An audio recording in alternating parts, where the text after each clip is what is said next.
चंदन पाटे पाटा भोवती केला या रांगोळीचा थाट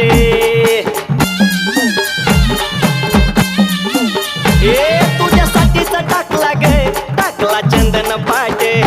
पाटा भोवती केला या रांगोळीचा थाट